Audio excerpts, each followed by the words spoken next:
The Siege of Petersburg.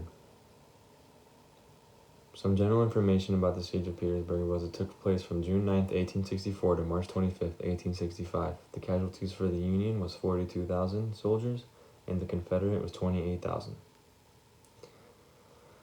The location of the battle was in Petersburg, Virginia, which is near Richmond, Virginia, which is the capital of Virginia. It was about 23 miles south of Richmond. The leaders of Petersburg were Ulysses S. Grant from the Union on the left side, who was born in Point Pleasant, Ohio. His father sent him to the U.S. Military Academy in West Point, and he graduated as a skilled horseman and later moved on in the branch. On the right side is Robert E. Lee from the Confederate, and he was born to a wealthy family until his father made many bad decisions. With no money, Lee had to enter the military, and he ended up joining the U.S. Army Corps of Engineers after graduating from the U.S. Military Academy in West Point.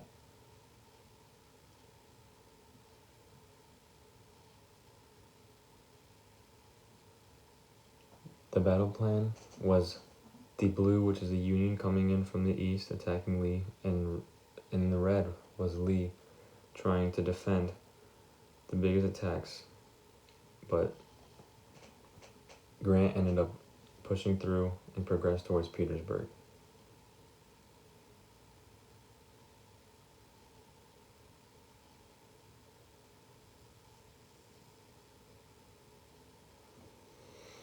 The Union had between 65 to 100,000 soldiers, while the Confederate had around 52,000 soldiers.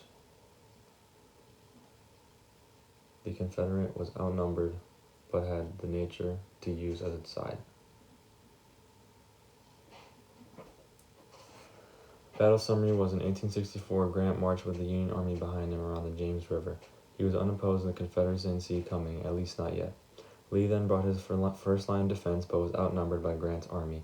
Grant brought 10,000 soldiers and Lee only had a couple thousand men at hand, but the Confederate side was at an advantage because of the physical surroundings and the nature. To continue, the Confederates had trenches to hold off the Union for several days. After a couple days, there were over 100,000 present for the Union at Petersburg, and as they arrived, they made trenches to start the win of Petersburg. After Lee suffered a major loss on a flank, he had no choice but to retreat and eventually surrender. The Union won the Battle of Petersburg, which was essential and a turning point into taking over Richmond, Virginia, which is the capital of Virginia.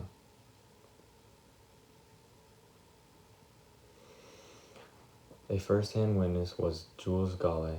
He was a soldier for the Union and fought in Petersburg, but he was wounded in his shoulder.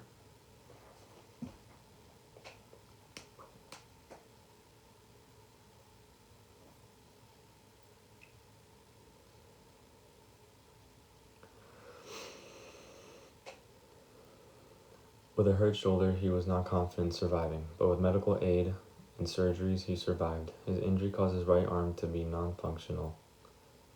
He wrote a letter to his sister addressing his love and high respect for her, though, because he didn't think he was making it out alive.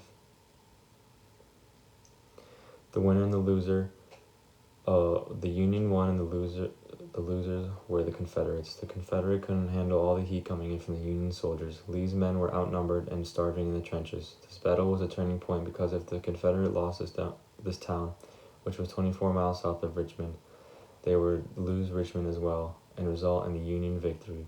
And they did end up losing Richmond. Also, Petersburg was important because it was a key transportation center, as there were many railroads around Petersburg. Some interesting facts were during the battle, 4 tons of explosives were fired and made the most famous American military crater. The city of Petersburg was the second largest city in Virginia. The Siege of Petersburg is still the longest siege in American history, and throughout the whole Battle of Petersburg, 576 square miles of land were used.